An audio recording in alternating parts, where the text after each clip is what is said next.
Hey everybody, what is going on? Hexlex here. Got another Master Duel video for you. Coming at you with another tier list. We're going to be ranking 25 of the most powerful and or popular decks of the current metagame. And we've actually gone out of our way to make sure that we include all of the archetypes that got recent support in the latest selection pack as well. So we're going to be evaluating them and just see how much the meta has changed since this new pack has dropped about a week ago now. Of course, up top, gotta always give a huge shout out to our YouTube members and Patreon subscribers. If you want to see content like this tier list and other competitive videos early, then you're going to want to hit join next to subscribe down below to join as a YouTube member. You get to see all uploads as soon as they go live. I typically batch upload around the weekend, so you'll get to see videos a few days or even up to a week before they actually go live on the channel.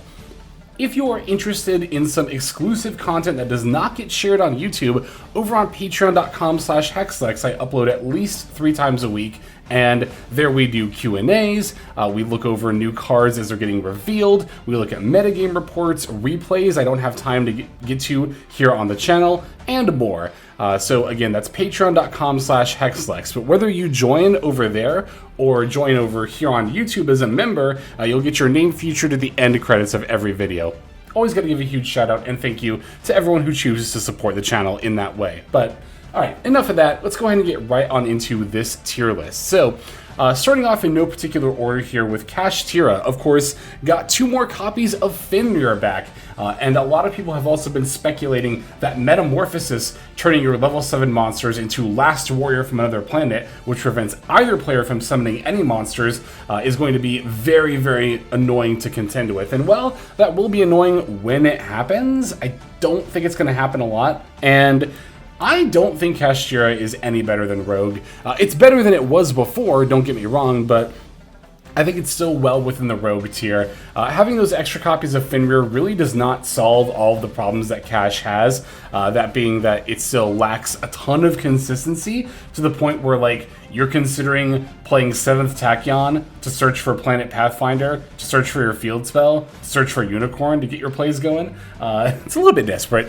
And, also, on top of that, the end board is just kind of weak in terms of not having any protection or negates, meaning that a single board breaker, I always use the example of Smashing Ground. A Rise Heart is so easy to out that even a basic old spell card like Smashing Ground or Raigeki is enough to just completely out this quote-unquote very scary boss monster. Again, I do think Kash is solid, but I cannot put it in tier 3 or higher. I just do not think it's that strong at all. Blue Eyes, I'll pretty comfortably slot into tier 3. Very much the sword soul of the current meta. Basic synchro line that always kind of does the same thing, but for the time being, it's good enough. It is getting power crept as time goes on. Unfortunately, even getting back its extra copy of Maiden was not enough to keep it like the most meta relevant, but it's still a really good deck, and it will get some amount of support from the Overframe collection whenever we get those cards. White Forest is going to be putting in tier 2.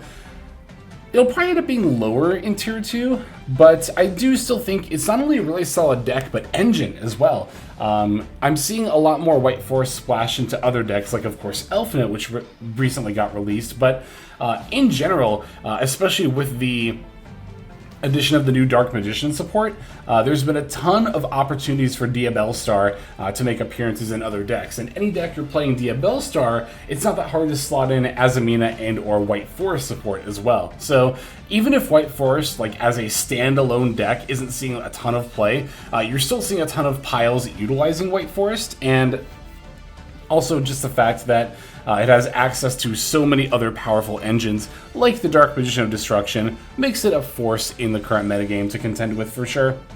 Alright, Cool Tune, I think is still going to just be the best deck in the current metagame. Even with this new pack release, Cool Tune is so far ahead of everything else in terms of power level. Whenever a new pack drops, you tend to see a lot of people playing the new stuff, and especially if the latest pack had a tier 1 deck, you'll see a pretty huge drop-off. That's not because Cool Tune is all of a sudden that much worse in the new meta. I think that's more of a symptom of, okay, people have had their fun with Cool Tune, now they want to try new stuff. I'm definitely like that, right? I played Cool Tune so much last month, and Ever since the new pack has dropped, I haven't touched it yet because I've been so busy trying out other things. So even if you're seeing less Cool Tune around, that doesn't mean it's less powerful. I think that Cool Tune is absolutely still the most powerful deck in the current metagame. Hero. I think I gotta keep Hero in Rogue. I'm a little tempted to put it at the bottom of tier 3. The latest support has boosted it quite a bit, and I've also been seeing a ton of Hero around lately, like a lot more often than usual. I think part of that, to be fair, might have to be due to the fact that I've been playing in Platinum the last couple of seasons a lot lately, because I haven't really been bothering to grind. I don't know, I just, I haven't really felt the need to grind up to Master 1 or even Master Rank in general. I kind of just play the games that I need to for the channel and to have fun. And then when it comes to, like, you know, spending the rest of my time, instead of just playing more Master Duel, I've been playing other games and just doing other IRL things too. Anyway, long story short, I think I'm seeing a lot more Hero lately because I've been a little bit lower in rank than I typically am lately. But I also think Hero is a really solid deck with the new support. I'll keep it in Rogue though. I don't think it's quite tier 3. Sky Striker, I'm going to continue to put in tier 2 for not only being a really solid control deck, maybe even just the best control deck in the current meta, but also, again, just having a really, really good matchup against Cool Tune. We talked about this quite a bit last month, both in our last tier list video, as well as our Sky Striker videos. But yeah, Sky Striker has an excellent matchup against Cool Tune. So as long as Cool Tune is the best deck in the room, Sky Striker is going to end up being more powerful as a result, too. Okay, RB. This I really am tempted to put in the bottom of tier 3, but I feel like it's pretty comparable to Hero. I think if Hero's going to be in Rogue, so is RB. I might end up switching this around later, but yeah, RB, even after its initial release, has continued to put up some pretty impressive results even a month later. So definitely not a deck to sleep on. A deck that can do a lot. It can OTK very easily. It can set up a lot of negates and or, you know, destructions on turn 1. Definitely a force to be considered in the current metagame. It also plays very well with Sky Striker and Orcust engines, which are also two very meta-relevant decks right now. So yeah, it's in a pretty good spot. And speaking of Orcust, I'm going to continue to put Orcust in tier 2. I think even a little bit above Sky Striker, because when the new selection pack dropped, so did the latest batch of in-game win and usage statistics, which you see during replays, right? And if you look at those stats, Cool Tune had an overall win rate in all of Master Duel of 53%, but Orcust had 54%. Orcust still actually one of the highest win rate decks in the current metagame. Now, you have to take this with a grain of salt, because Cool Tune, while having a 53% win rate, was also making up 25 to 28% of the metagame, somewhere in that range. So that's really impressive to have that many people playing Cool Tune and still have that high of a win rate. Because you gotta figure, right? The more people are playing a deck, the more people are playing that deck poorly or incorrectly or misplaying. So actually the more popular a deck gets, typically the lower its win rate goes. But for Cool Tune to have that high of a win rate with that high of a usage rate is very impressive. Orcust, you gotta figure, the people who are still on Orcust at this point know the deck inside and out.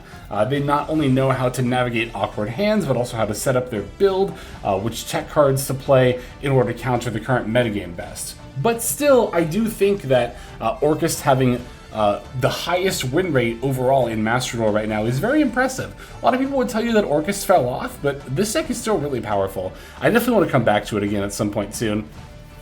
Okay, Elf Note. Definitely the big new deck in the room. The best of the new decks from the latest selection pack. And I think it's a tier 1 deck. I've seen a little bit of debate on this. I've seen some people say they don't think Elf Note is good, but I think that is absolutely not true. I've played a fair bit of Elf Note on Ranked Ladder, and I gotta say, it feels similar to Cool Tune, not only being a synchro-based deck, but you put out a lot of very, very layered interactions. Now, granted, I think that Cool Tune is still better at pushing through hand traps, right? Because, like, if you normal summon Medius, the Pure, and it gets negated, you're probably just done, right? You probably can't combo unless you have, like, an extender in hand.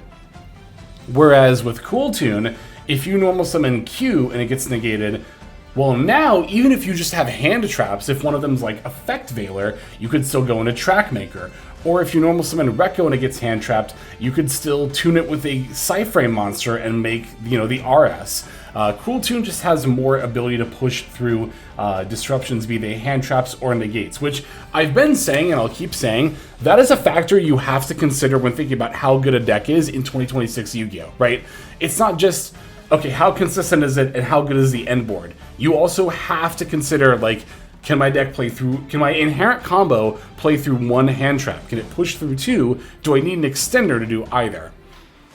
And I think Elf Note, while still being a very strong deck, does kind of lack as much ability to push inherently as Cool Tune. Luna Light, I'll put towards the bottom of tier 2, I guess. I think it's pretty comparable to White Forest. You don't really see these decks as much anymore, but there are still pretty powerful forces in the current metagame. Luna Light is definitely feeling that power creep, though, for sure. I don't think it's going to be long before you see it kind of sliding down more into, like, tier 3 here, but I'll keep it in tier 2 for the time being. Odeon, you can make a pretty similar argument, although I definitely think it's better than these two. I'll leave it right here. I think it's pretty comparable to Sky Striker. There is actually a debate of which is the better control deck in the current meta. With Cool Tune not seeing quite as much play since the new pack drops, you could say that Odeon might be a little bit stronger. But in a meta where, again, 25 to 28% of it is Cool Tune, which is almost a fourth to a third of the whole metagame, then I think Sky Striker becomes a lot more appealing. So maybe for right now, I'll put Odeon a little higher, but in a meta that's mostly dominated by Cool Tune, I think Sky Striker slightly edges out a little bit. Yeah, we'll leave it like that. That looks good for now. I think Radiant Typhoon is definitely still the best tier 2 deck in the room. It's, yeah, I mean, it's still been doing the same thing it's been for a couple of months now, but it's a really strong thing that it is doing. Yeah, not really much else to say about that. We're going to go for Canine Vanquish Soul. I'll keep putting in tier 1, because it is still a really strong deck. I don't think Fenrir going to 3 really buffed it that much. You could play Fenrir and then a copy of a Rise Heart to be able to search a fire monster, like older Vanquish Soul builds did, but I don't think you want that kind of brick in your Canine VS deck, which is already really bricky. But even without the Fenrirs or any other new support, it's still a very, very strong deck right now. So I know I just called Radiant Typhoon the best tier 2 deck in the room, but I might have to give that to Magnet Warrior. Actually, I think I'll put Magnet Warrior right here. That's a good spot for it. Magnet Warrior has definitely been exceeding expectations for sure lately. It took, I think, 2 spots in the latest Rating Duel top 10, and that kind of opened not only my eyes, but a lot of people's eyes to just how good Magnet Warrior is in the current meta. Which I will say this much. When the cards very, very first got spoiled in the OCG, I did make a video here on the channel saying, hey, in paper play, yeah, stuff like King of the Pharaoh Imps or Moon or Snake Eye stuff might be banned, but here in Master Duel, and the TCG Block Dragon as well, but here in Master Duel we have all these different engines you could potentially use with Magnet Warrior, definitely going to be a lot more powerful, and I don't know. Just trying to dance around saying I told you so, but I'll just say it, I told you so. What can I say? It's my favorite sentence in the world. Anyway. Moving on. Pure Yummy. God, I gotta put this in tier 3. Pure Yummy has just fallen off so hard since Cup C's limit. It's really, really feeling it as more stronger archetypes are being released as well. I don't know. I know a lot of people don't like Yummy, but I am at a point where I'm like, I think Cup C could come back to 2. I know it hasn't been that long since the limit, but I think Cup C could come back to 2 and it would be completely fine, personally. It's definitely feeling it in this current metagame, the power difference after it's been hit. Alright, Archmage, because they got the non-finito, which is a pretty powerful piece of follow-up support. But I don't know if I can put Archmage in tier 3, especially if RB and Hero are in Rogue. I think I'm going to end up putting Archmage in Rogue. It's pretty comparable to these, and you can make arguments for any of these decks being tier 3, but I do think they're going to be just a little bit less powerful than some of the other things on here. Okay, branded Dracatail.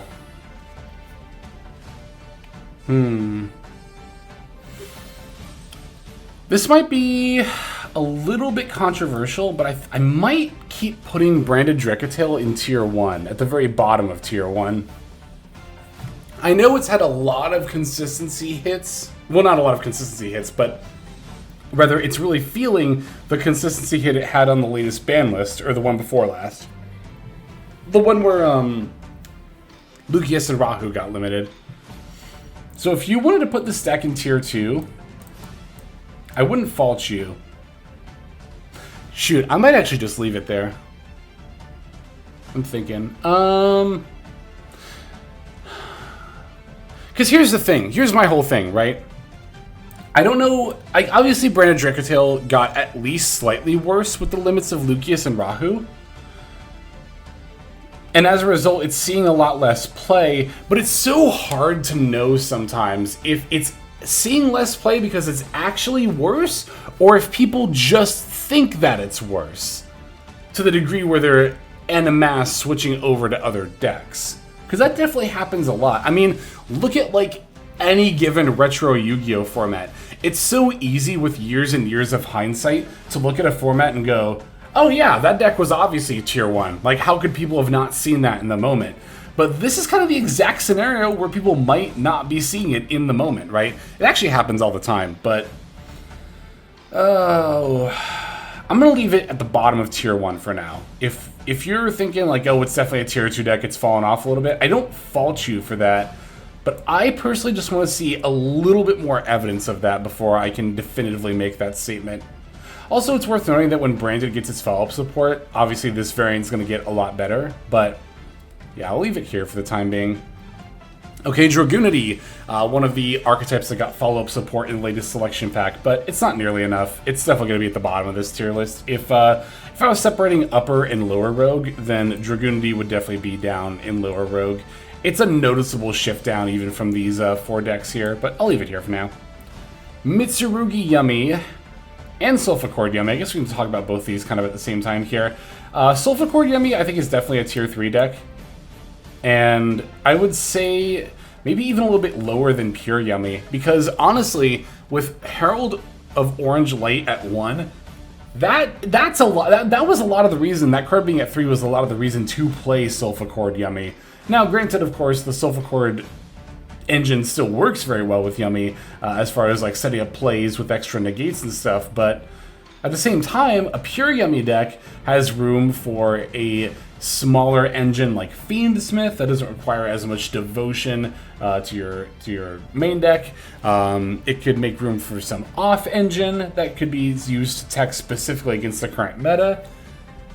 Yeah, I would argue that there are more reasons to play Pure Yummy than Sulfur right now. Not, again, that Sulfur Yummy is bad, I just don't think it's, again, with Orange of Herald Light at 1, it's just, that's so little reason now to actually play the Sulfur engine above others. I think Mitsurugi Yummy is still a decent bit better than other Yummy variants right now, but also really feeling the Cupsy Yummy limit. And also just, it's weird to think of a deck like Mitsurugi Yummy being power crept, but it kind of is right now if you think about it. Kind of. A lot of it is the ban list hits. Also, of course, Prayers going to 1 did not help this variant at all. I think I might... No, I'll leave Lunalight here, that's fine. Exosister, I'm going to put more towards the top of tier 3. Am I? I'm going to put it in tier 3.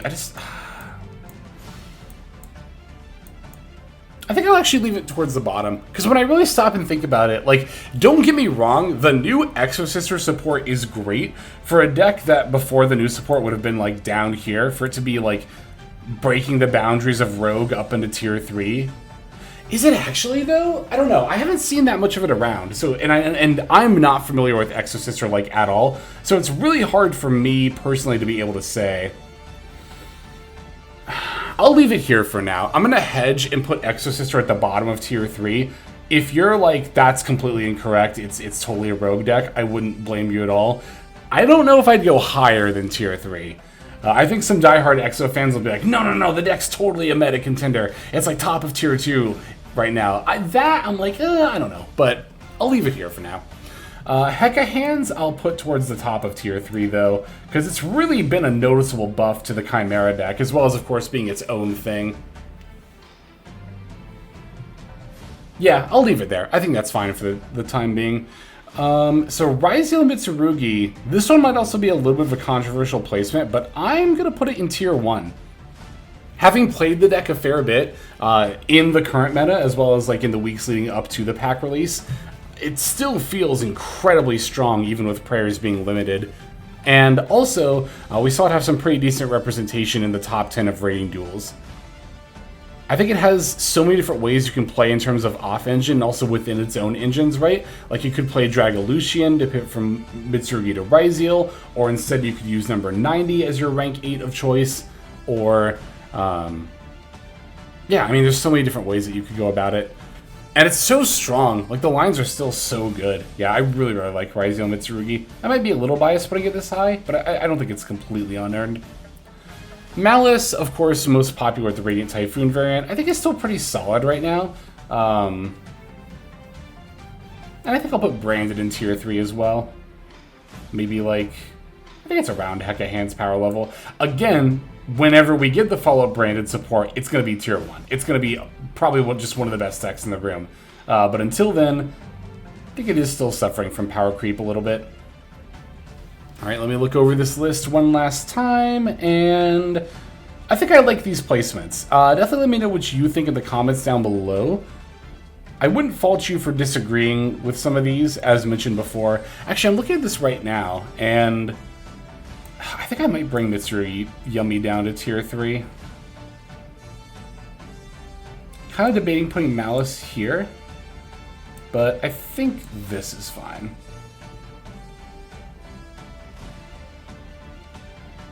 Yeah, this is fine. I'll leave it looking like this. Again, let me know what you think in the comments down below. But for the time being, that's going to go ahead and do it.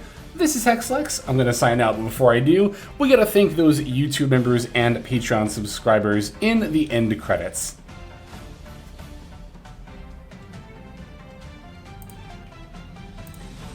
Hey everybody, Hexlex here. Thank you so very much for watching all the way to the very end of the video, which by the way is one of the best ways to support the channel. Speaking of supporting the channel, take a look at the names on screen. These are folks who have been so generous as to either join as a YouTube member or subscribe over on patreon.com/Hexlex to support. There's also perks for doing so. If you would like to see YouTube videos early, as well as some exclusive videos that get uploaded to YouTube, but for one reason or another I decide not to publish, definitely go ahead and hit that join button to see content early, as well as some exclusive content. If you're looking for more exclusive content, over on patreon.com, I upload exclusive videos that are not posted on YouTube just about every single day. Whether you choose to subscribe over on Patreon, join as a YouTube member, or simply continue to watch, your support is greatly appreciated. Thank you so very much. But for now, this is Hexlex. I am signing out, and I hope that you have a fantastic day.